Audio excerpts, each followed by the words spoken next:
Bon, maintenant, on va parler des infections bactériennes du nouveau-né, qui est un problème très fréquent en néonatologie.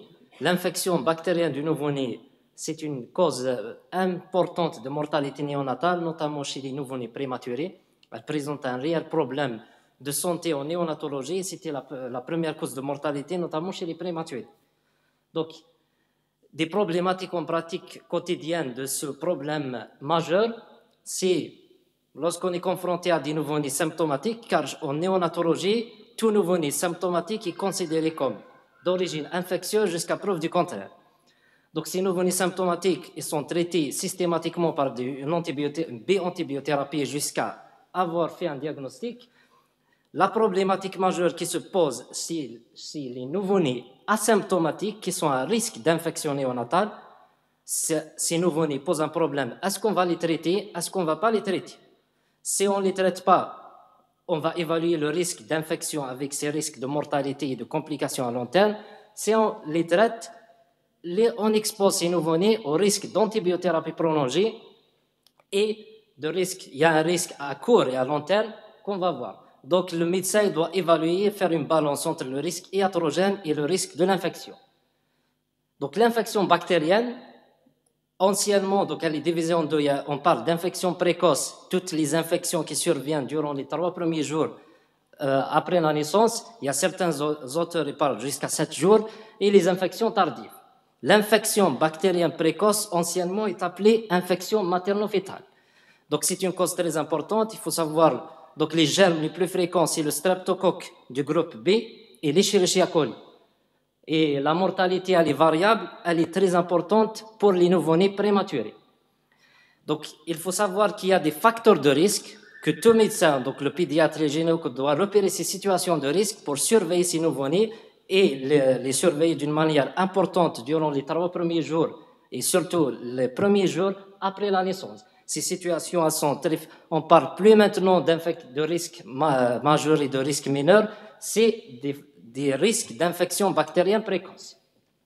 Donc c'est la fièvre maternelle, juste au cours du travail ou quelques jours après le travail, et ce qu'on appelle l'infection intra-utérine, anciennement qu'on appelle la chorioamniotite, qui est le facteur de risque majeur et principal de l'infection néonatale bactérienne. Et l'infection intra-utérine, elle est définie par une fièvre maternelle non rattachée à une cause extragynécologique, avec certains facteurs, surtout l'hyperleucocytose maternelle et la tachycardie fétale.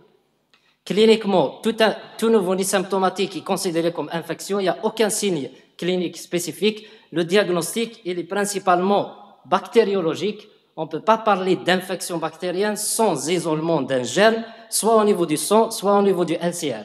Le diagnostic de certitude est bactériologique. Mais malheureusement, les techniques bactériologiques, surtout les hémocultures, elles sont peu sensibles et leur rendement est faible, ce qui pose un problème de diagnostic. C'est pour ça, de plus en plus, il y a des recherches, on essaye de trouver un marqueur fiable d'infection, mais à ce jour, aucun marqueur n'est spécifique ou pathognomonique d'infection bactérienne. On est arrivé maintenant à la protéomique et à certaines techniques de culture par PCR, mais à ce jour, ces techniques elles sont réservées aux centres spécialisés et elles sont très coûteuses.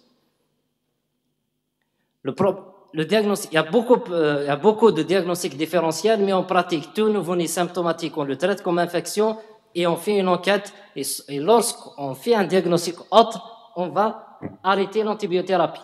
Pour la prise en charge, il y a plusieurs approches. Le nouveau-né à terme, donc de plus en plus les recommandations et les sociétés savantes, on revient sur l'antibiothérapie. On traite le nouveau-né qui est infecté. Et on évite de plus en plus de traiter par antibiothérapie les nouveau-nés surtout asymptomatiques. Et les approches sont différentes. Il y a des approches liées aux facteurs de risque. Il y a des calculateurs qu'on va estimer le risque d'infection bactérienne. On ne traite que les nouveau-nés qui sont à risque élevé. Et il y a certains services, ils se basent uniquement par la surveillance clinique. Donc, on ne met pas le nouveau-né sur traitement antibiotique, on le surveille d'une manière régulière en maternité, on traite que les nouveau-nés qui sont symptomatiques. Et ceci dans le but de diminuer l'antibiothérapie, qui est liée à une augmentation de risque d'antialcoolite, d'infection nosocomiale, d'une dysbiose intestinale qui est incriminée dans la survenue de pathologies chroniques à court et à long terme. Et même maintenant, chez le prématuré, on revient sur l'antibiothérapie prolongée, qui est un facteur principal d'entérocolite et de mortalité. Donc, pour le nouveau-né prématuré, surtout les très grands prématurés, c'est difficile de faire la part des choses entre l'infection bactérienne et les problèmes respiratoires autres que l'infection.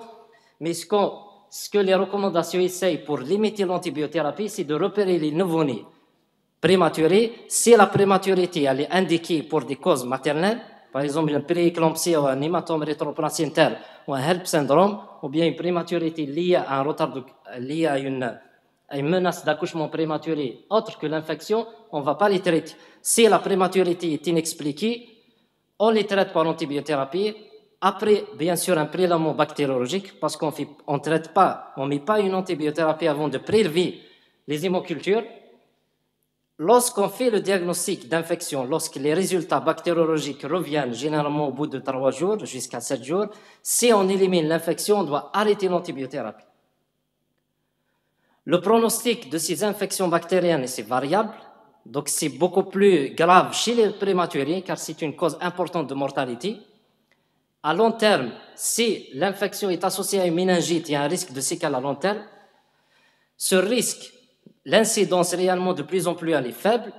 Le nouveau-né asymptomatique à risque, on le surveille, on traite quand il faut pour éviter la iatrogénicité, car l'antibiothérapie prolongée actuellement, donc elle est incriminée dans la survenue surtout elle augmente le taux la durée d'hospitalisation, elle expose le nouveau-né à un risque d'entérocolite, qui est une infection sévère, surtout chez les prématurés, une cause importante de mortalité, et principalement aussi, elle est incriminée dans la dysbiose intestinale.